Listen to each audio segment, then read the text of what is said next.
ચેનલમાં આપ સર્વે વિદ્યાર્થી મિત્રોનું સ્વાગત કરું છું।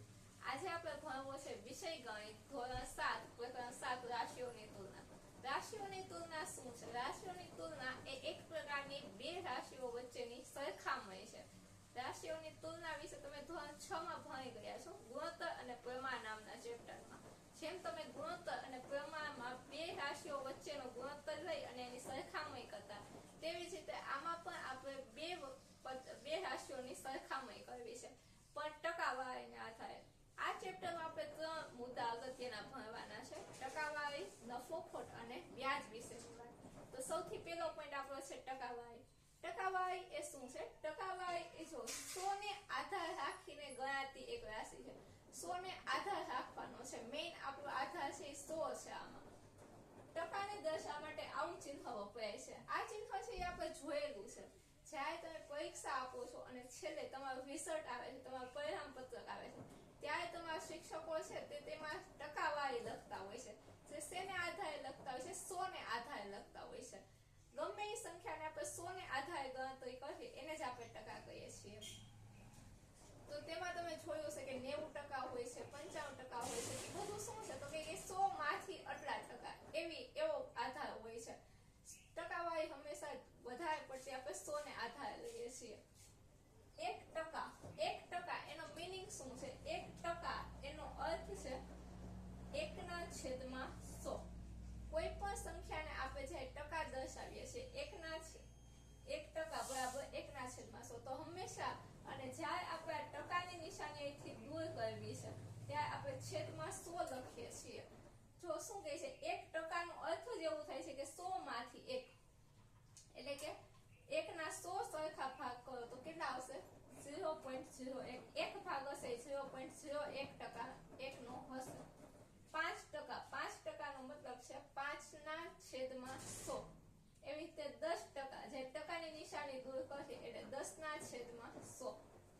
હવે આપણે જોવું છે કે કોઈ પણ અપૂર્ણાંક છે એને આપણે ટકામાં ફેરવવા છે। અપૂર્ણાંકને આપણે ટકામાં ફેરવવા છે તો આપણે શું કરશું?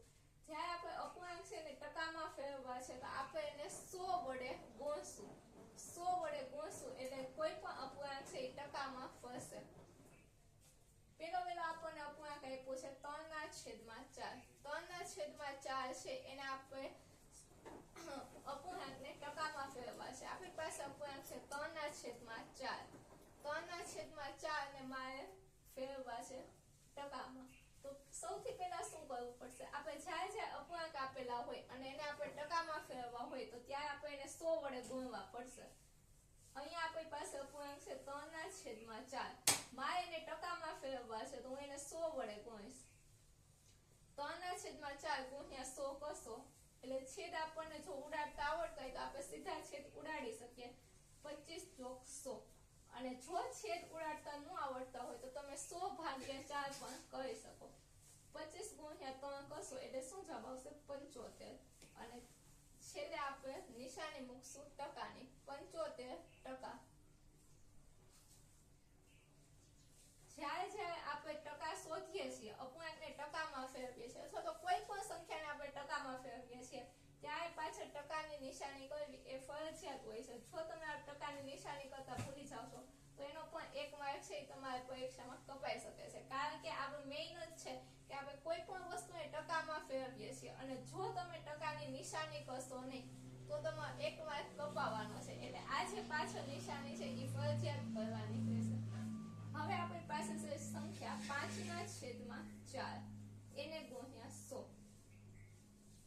5/4 ગુણ્યા 100 કરશો। હવે આપણે આને કરશું એ આપણને ખબર છે કે 25 + 100, 25 × 5 એટલે કે 125। 125 અને આવશે ટકા। હવે જો ઘણાને ખ્યાલ આવે કે આપણે પેલા વાત કરી કે ટકા છે 100 એ આધાર રાખે છે, તો એવું નથી કે ટકા છે 100 ની નીચે જ આવશે। 100 ની ઉપર પણ ટકા આવી શકે છે, 125% પણ આવી શકે છે। આનો મતલબ શું થાય છે? 125% નો મતલબ એવો થાય છે કે 100 કરતા 25 વધારે। જ્યારે ટકા આપણે લેશું ત્યારે 100 નો આધાર રાખવાનો છે, પણ એવું નથી કે 100 કરતા નીચે જ આવશે, 100 કરતા ઉપર પણ આવી શકે। માનો કે 90 છે, એનો મતલબ છે કે 100 કરતા 10 ઓછા। 125 છે તો 100 કરતા 25 વધારે। 100 કરતા 50 વધારે. કુલ એની સરખામણી આપણે 100 સાથે કરવાની છે. એનો મતલબ એવો નથી કે હંમેશા 100 ની નીચે જ જવાબ આવશે. ઘણી વખત 100 ની ઉપર પણ જવાબ આવે, પણ એની એક જ મતલબ છે કે આપણે સરખામણી ખાલી 100 સાથે કરીએ છીએ. કારણ કે આપણી ચેપ્ટરનું નામ જ શું છે? રાશિઓની તુલના. આપણે સરખામણી કરીએ છીએ. એનો મતલબ છે કે આપણે 125% આવ્યા, તો એનો મતલબ શું છે? 100 કરતા 25 વધારે સરખામણી થઈ છે. પછી છે 1/3 ગુણ્યા 100. 1/3 ગુણ્યા 100 એનો મતલબ આપણે લેવાનું છે.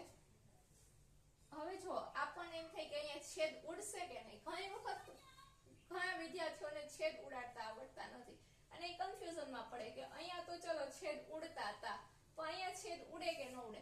તો છેદ ઉડાડવા માટે આપણને એ ખબર હોય છે કે આપણી સંખ્યા છે આની વડે ભગાય છે કે નહીં. હવે જો આપણી સંખ્યા છે એ અહીંયા 3 આપેલી છે અને 3 છે એકી સંખ્યા પણ છે અને અવિભાજ્ય સંખ્યા પણ છે.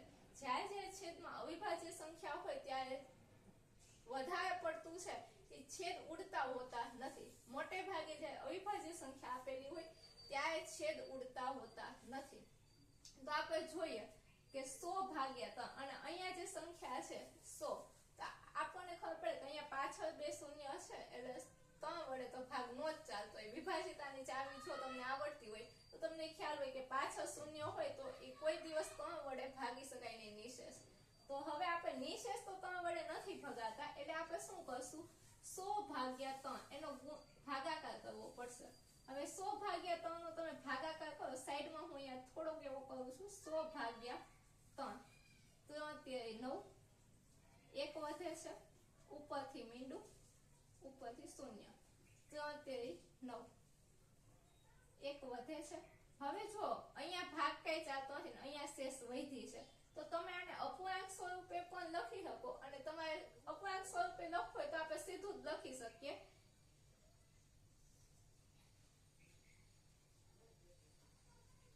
અથવા તો આપણે આને લખીએ તો શું લખાય? તો અહીંયા હું હજી એક 0 કરું એટલે અહીંયા પોઈન્ટ લાગશે અને 3 9 એવી રીતે ચાઈને જ લાગશે. તો આપણે સીધે સીધું આને 33.33% આવી રીતે લખીએ સીધું જ. આપણે આને અત્યારે અપૂર્ણાંક સ્વરૂપે લખતા નથી. હવે અહીંયા જોઈએ 49/50 અને એને ગુણ્યા 100. છેદ ઉડે છે તો કે હા 50 દુ 100. 49 ગુણ્યા 2 બરાબર 98%. અને જ્યારે જ્યારે આપણે ટકા ગોતીએ છીએ ત્યારે હંમેશા પાછળ ટકાની નિશાની કરવી ફરજિયાત છે. એ વસ્તુ યાદ રાખે. તો પેલી વસ્તુ છે શું? અપૂર્ણાંકને ટકામાં ફેરવવા માટે હંમેશા આપણે 100 વડે ગુણવા પડશે. એ વસ્તુ એક તો યાદ રાખવાની છે. અને 100 વડે ગુણી અને જે પણ સાદું રૂપ આપવાનું થાય છે એ સાદું રૂપ આપણે આપશું એટલે આપણો જવાબ સરળતાથી આવી જશે. અને જો તમને આવી રીતે છેદ ઉડાડતા ન આવડતા હોય તો તમે કમેન્ટમાં કહેજો. હું તમને છેદ ઉડાડવાનો એક અલગ વિડીયો બનાવીને આપીશ, જેમાં આપણે ખાલી છેદ ઉડાડતા જ શીખશું. બાકી આપણે કરવાનું શું છે? જો છતાં પણ આપણને છેદ ઉડાડતા ન થતું તો તમે સિમ્પલ 100 ભાગાકાર કરો. 5 અહીંયા 5 ગુણ્યા 100 કરો એટલે 500 અને 500 ભાગ્યા 4 કરશો તો પણ જવાબ આવશે. પણ જો તમને છેદ ઉડાડતા આવડતા હશે તો કેવું થશે? કામકાજ બહુ ઈઝી અને સરળતાથી થશે. ચલો, અને આ જ ચેપ્ટરમાં આપણે સ્વાધ્યાય 7.1 નો પ્રશ્ન પહેલો જોવાનો છે, પણ તે આપણે જોશું આવતા લેક્ચરમાં. આવતા લેક્ચરમાં આ જ મેથડથી આપણે સ્વાધ્યાય 7.1 નો પહેલો પ્રશ્ન કરવાનો છે. તો આવતા લેક્ચરમાં ફરી મળીએ સ્વાધ્યાય 7.1 ના પ્રશ્ન 1 સાથે. ત્યાં લગી મને રજા.